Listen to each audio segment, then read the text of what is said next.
अस्सलामु अलैकुम वरहमतुल्लाहि वबरकातुहू। आज हम बात करेंगे रोज़े के क़ज़ा, कफ़ारा और फ़िदिया, इन तीनों चीज़ों के बारे में। उमूमी तौर पर लोग इसमें फ़र्क नहीं कर सकते हैं, इसीलिए इस मसले को आखिर तक देखें।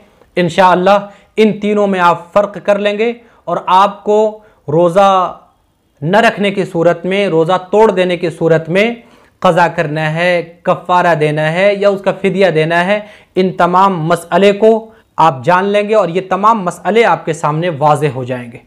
नंबर 1, क़ज़ा। रोज़े की क़ज़ा किन लोगों पर लाजिम है?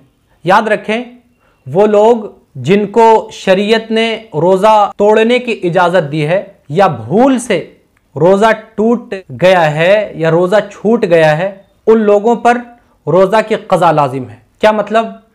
यानी ऐसा शख्स है जो बीमार पड़ गया हो लेकिन बीमारी के ठीक होने का यकीन हो कि बीमारी ठीक हो जाएगी, तो वो शख्स रमज़ान के जितने भी रोज़े छोड़ दिए हैं तो बाद में जब ठीक होगा तो फिर रोज़े की वो क़ज़ा रखेगा और एक रोज़े की क़ज़ा एक रोज़े से करेगा, यानी वो एक रोज़ा रखेगा।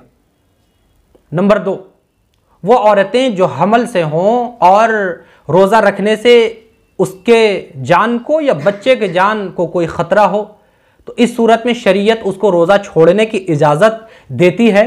तो अब वो क्या करेगी? जो रोज़े उन दिनों में छूट गए हैं वो जब बाद में ठीक हो जाएगी, सेहतयाब हो जाएगी, बच्चे की विलादत हो जाएगी, तब वो उन रोज़ों की क़ज़ा करेगी, यानी एक रोज़ा के बदले में एक रोज़ा रखेगी। नंबर 3, वो औरतें जो दूध पिलाने वाली औरत हो और ये ख़तरा हो कि रोज़ा रखने से दूध खुश्क हो जाएगा या ख़ुद को या बच्चे को कोई नुकसान पहुँच सकता हो, तो इस सूरत में भी शरीयत उसको रोज़ा छोड़ने की, रोज़ा तर्क करने की इजाज़त देती है। वो बाद में उन रोज़ों की क़ज़ा करेगी।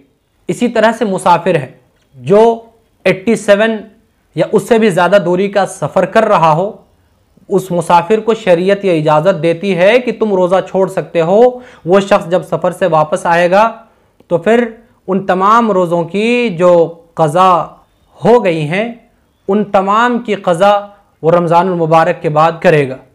ये तो क़ज़ा की बात हुई। कफ़ारा के बारे में चलते हैं। कफ़ारा के बारे में शरीयत यह कहती है कि ऐसा शख्स जो रोज़ा रख सकता हो, उसको कोई भी उज़्र नहीं हो, लेकिन रोज़े की हालत में जानबूझकर खा लिया, पी लिया, रोज़े की हालत में बीवी से हम बिस्तरी कर लिया, बीवी से मिल लिया, तो इन सूरतों में उस शख्स के ऊपर क़ज़ा के साथ कफ़ारा भी लाजिम होगी। वो क्या है? यानी एक रोज़े को उसने जानबूझकर खाकर पीकर या बीवी से मिलकर उसने तोड़ दिया है, तो उसके बदले में वो रमज़ान मुबारक के बाद एक रोज़े के बदले में मुसलसल 60 रोज़ा रखेगा।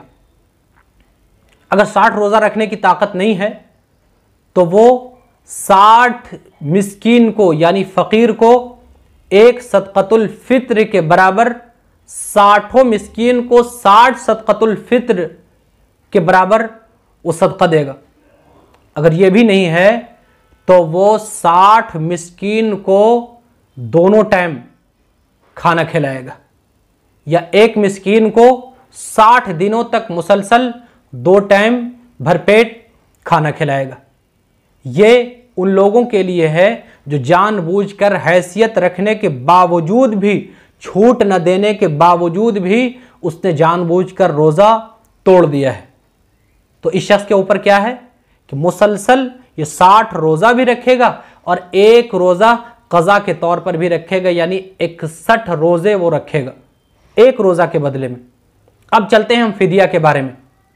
ऐसा शख्स जो शख्स रोज़ा रख ही नहीं सकता हो, यानी ऐसा बूढ़ा हो गया हो कि अब उसके बदन में हलावत और ताकत नहीं आने वाली, या ऐसा बीमार शख्स हो कि डॉक्टर ने अब कह दिया हो कि अब वो बीमारी ठीक होने वाली नहीं है, तो ऐसे शख्स के लिए, चाहे वो मर्द हो औरत हो, ऐसे शख्स के लिए फ़िदिया है, यानी एक रोज़े के बदले में एक सदक़तुल फित्र के बराबर वो फिदिया अदा कर दे तो वो एक रोज़े की तरफ से मानकर उसका वो रोज़ा अदा हो जाएगा, यानी उस रोज़े का उसके ऊपर कोई भी गुनाह नहीं होगा। यानी रमज़ान के 30 रोज़े हैं तो एक ऐसा बीमार शख्स जिसकी बीमारी ठीक नहीं हो सकती, ऐसा बूढ़ा शख्स जिसके बदन में ताकत व क़ुव्वत नहीं आ सकती, तो ऐसे शख्सों के लिए है कि एक रोज़े के बदले में एक सदक़तुल फित्र